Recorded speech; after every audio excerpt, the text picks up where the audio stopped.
बड़ा धचका। एयरलिफ्ट की बंदिश के बाद फॉरेन इन्वेस्टमेंट को खतरा लाहक। पाकिस्तान में 3 साल काम करने के बाद एयरलिफ्ट का ऑपरेशन मुकम्मल बंद करने का ऐलान।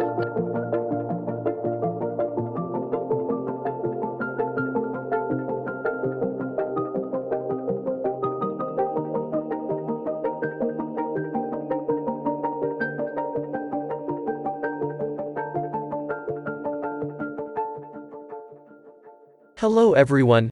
Just 4 months earlier, Airlift, a 3-year-old instant grocery delivery Pakistani startup, had raised $85 million in the largest funding round Pakistan had ever seen, at a record valuation of $275 million.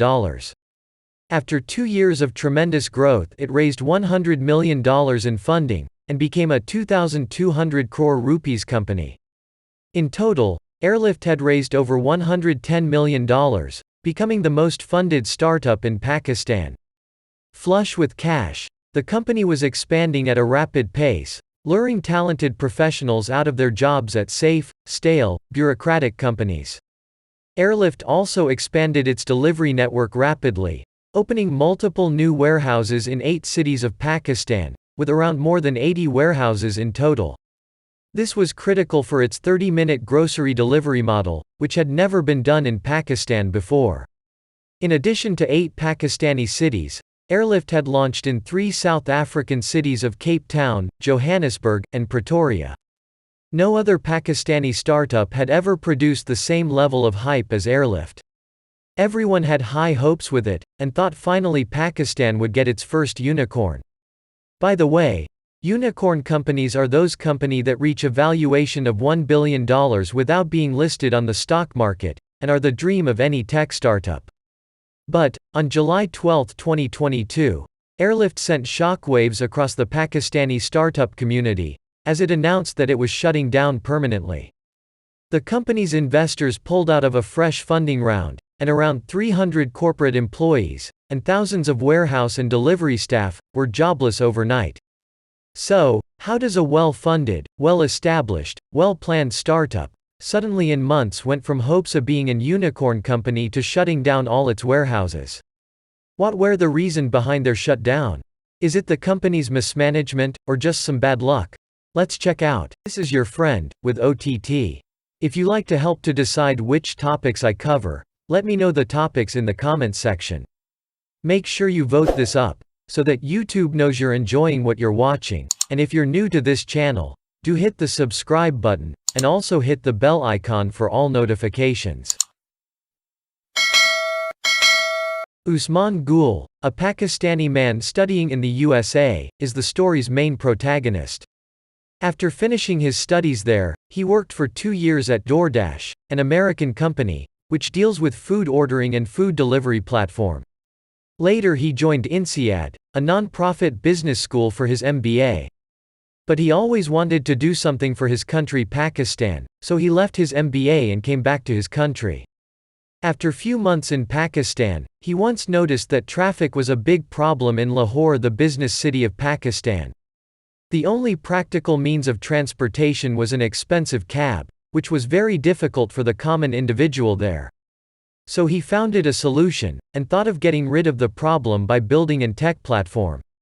He went to the bus owners in Lahore and offered them that if they enabled a live tracking system in their buses, he would use his app to sell the empty seats. With this, the buses would travel with more seats filled, avoiding all the busy roads, and the owners would get more profit. Also, customers would get confirmed tickets and pay less than they are paying for cabs.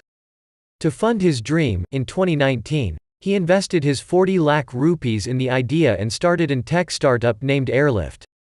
All was set, but suddenly COVID arrived and destroyed many businesses all around the globe.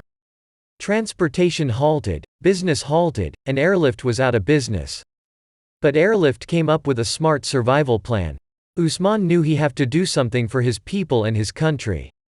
He started to look for any problems around him which he can solve. As everyone was stuck at home and grocery shopping was a challenge, Usman took this as a problem and founded a solution. Airlift started delivering groceries and other essentials in just 30 minutes under Airlift Express. After pivoting to grocery delivery, its growth was exponential. Airlift operated a quick commerce service in 8 Pakistani cities, including Lahore, Karachi and Islamabad. Users could order groceries, fresh produce and other essential items, including medicines, from the Airlift website or eponymous app, and have it delivered to them within 30 minutes.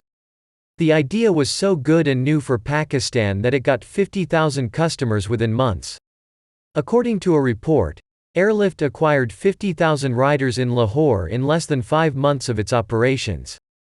The company was claiming a 30 to 50% monthly growth rate. The company had a clear sense of mission. Their goal wasn't transport or groceries, but to have an impact on the country, and employees reported feeling like crusaders of a new economy.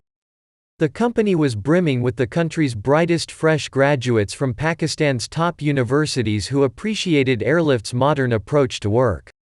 Airlift successfully defeated the pandemic. But it was just an illusion, as the real problem was on the door. People used Airlift during the pandemic because they had trouble going outside.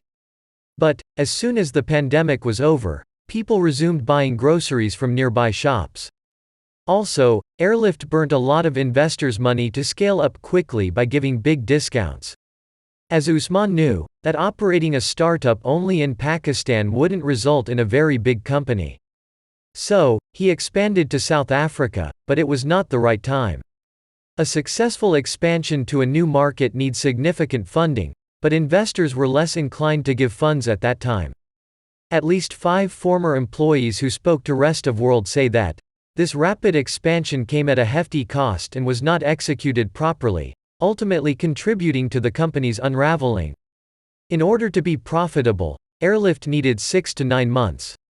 But following COVID, Ukraine-Russia geopolitical tensions, and market crisis, investors told startups to be profitable. Investors gave only 2 to 3 months to send funds, and Airlift lacked the money to sustain that time frame. In 2022, global venture funding saw a dramatic drop of 27%, as a reaction to a hike in interest rates, a crunch in the capital market, and a looming recession.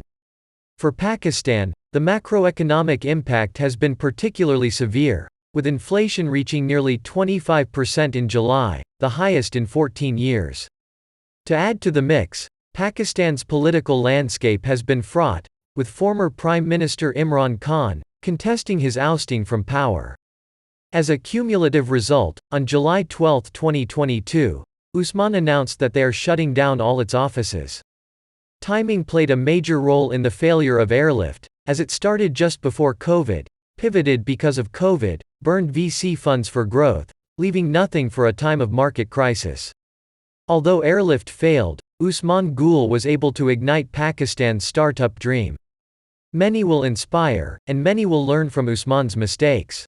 And soon there will be another Airlift in the Pakistani market, which might be the Pakistan's next unicorn. Do you think this was just bad luck, or some decision-making went wrong? How do you think Usman would have saved his company? Did you face any consequences of COVID? Let me know in comments.